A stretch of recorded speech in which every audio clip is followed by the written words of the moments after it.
unglaublich, wir sind auf einem echten Festival.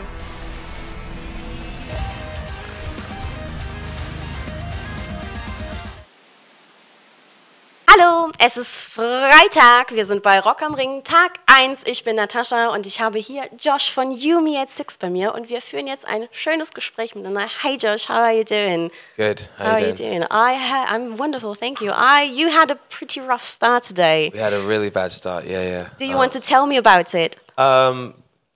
In short, we played a show yesterday in London and I think because of Brexit, there's loads of issues like passport control and loads of boring logistical stuff. So basically, we didn't get here until about 5 minutes before we were meant to go on. And then when we actually got everything on stage, there was no power. So we were kind of like combating that. So we ended up playing about 4 songs, which was a shame. But we were here, the crowd were amazing. They gave us as much energy as we gave them. So it was a good show. Oh no, like that's We'll be back though, we'll figure it out another time.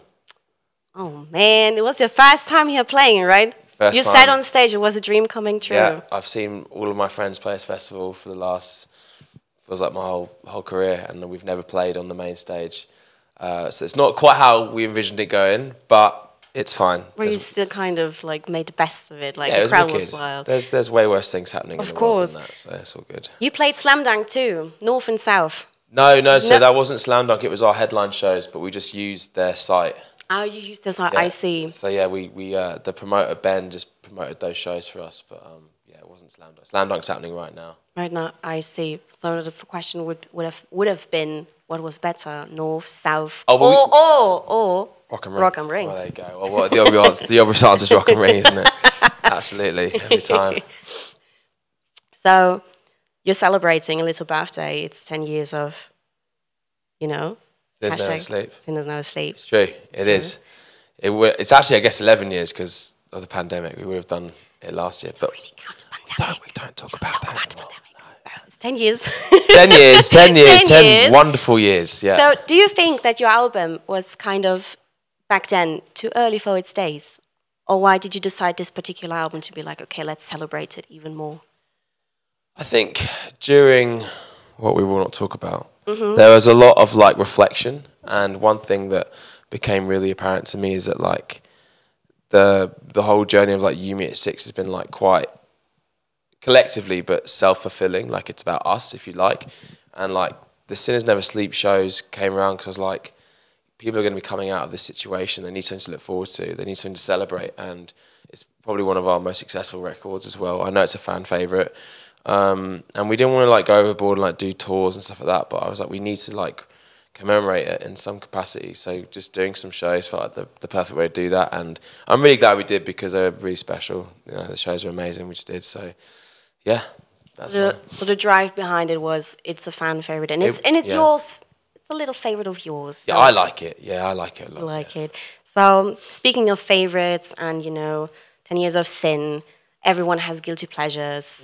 What's your personal guilty pleasure when it comes to live shows? Like, is there something you watch and you're like, like a band or an artist? Yeah. A lot of my mates like take the piss out of me because I like Drake. Yeah, and I know it's not the coolest thing in the world. For some people, I mean, I think he's really cool, but some people just don't fuck with it. But yeah, maybe Drake. Although I don't see it as a guilty pleasure, but maybe people that will watch this will think, yes. That is a guilty pleasure. My personal guilty pleasure was my very first show, which was Tokyo Hotel. Okay. When I was 13, so that's kind of my live guilty pleasure. Not too bad, but so. I've definitely been to like worse concerts than Tokyo Hotel. I can promise you that, yeah. So you said it's all about UME at Six. It's a very special record for you, and you've been together like as a group, the way you are, for more than 15 years, which is sometimes unusual because sometimes there's like little changes and life changes. What's your secret? What keeps you together? They just understand that if they leave, I'll kill them. It's pure bribery. That's it. Oh yeah. They're not here because they want to be here. It's like, you can't leave me. You're all I have. That's all it is. No, it mainly just like we enjoy doing it, and we've never really overcomplicated things. Like life is really simple. It's about, I think anyway, putting yourself around people, good people that know they're going to teach you, but they're going to have your back, and they're going to want to elevate you rather than bring you down. I think if in You Me at Six, that's why we've worked, because we're always just trying to lift each other up rather than like, we've all got flaws, we all know what they are, we don't need to be reminding them every day. And that alongside just keeping, as a business decisions, like everything's split 5 ways. And I know so many bands that like one person gets more money or one person has more collateral in terms of business conversations, and if you keep everything in an even kilter, everyone has the same spirit and I guess the same incentive for the overall thing to do well. So we base it on our friendship, and then everything else is just like, well, it's just an afterthought. We're like, okay, yeah, there's gonna be some money, great, we'll split it, you know. And I think that's contributes to the longevity, because I think money and stuff like that and power are things that can tear down groups and can be quite divisive. So that would be, I think, that's our secret, I think, anyway. I see, just being really good friends and understanding each other. That's it, man. Yeah, I mean, look, there's times where I want to grab them by the head and just squeeze it until their brain pops out. And I'm sure they feel that way about me as well.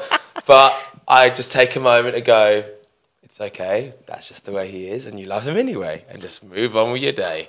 Simple, but effective. Yes. So it's festival season. I heard your tour was cancelled. So now it's Oh, in Europe, yeah. Yeah. It's festival season now. It's summer.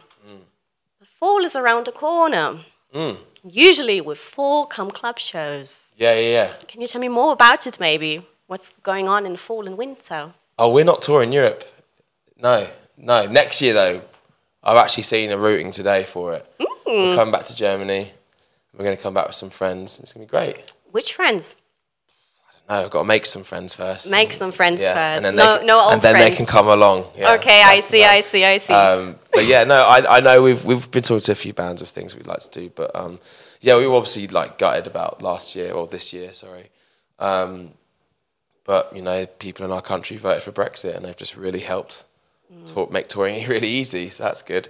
But yeah, and there's, you know, as everyone knows, we also wanted to do like our shows and our tours in the spirit of what they should be. Do you know what I mean? I don't really want to like do a show, and I know some people, like there were some markets were like places like Amsterdam where had like curfews of like 9 o'clock or something. I was like, what? Well, that's not how it should be. I want it to be like, you know, proper. So there are lots of moving parts, but we're definitely coming back, and we're coming back with a new album early next year, and we'll be touring that. So. Exciting. We're looking very forward to it. So do you have like any chance to watch some other bands before you like hop on to Rock and Park, or you just, you know? I've looked at the lineup and I don't know anybody or care. So I think what I'm going to do is I'm going to just wind myself up until Green Day play and then go crazy. That's the plan. That sounds. I'm sure that actually, no, Stick Two Guns are playing today, right? I like them, so they are. I think there's a few, but honestly, we haven't slept for like all night after travelling, so maybe a bit of a nap. Maybe now. Well, try and watch some bands. If I could recommend something, because since we are here in Germany and they're kind of a big deal in Germany, even one, it's like the guilty pleasure of every German. Yeah. Scooter. Yeah. See, we were talking about that earlier. Yeah, I've heard about them. Max was saying we might go watch them. They're on quite late, right? They are. I might be in bed by then. I might be fast asleep. But you want me to watch Scooter? Of course. Let's watch it together. Okay, we're going to go watch Scooter. Fine. Let's do it. We'll go watch Scooter. Good. Well, thank you very much for your time, Josh. Thank you for yours. It was yours. so lovely to speak with you. Even though you had like a shitty start, but it was still a great show. Look, it brought us here. Brought us in this room. In this room for all of you. There you go. What could be better than that? Nothing. So.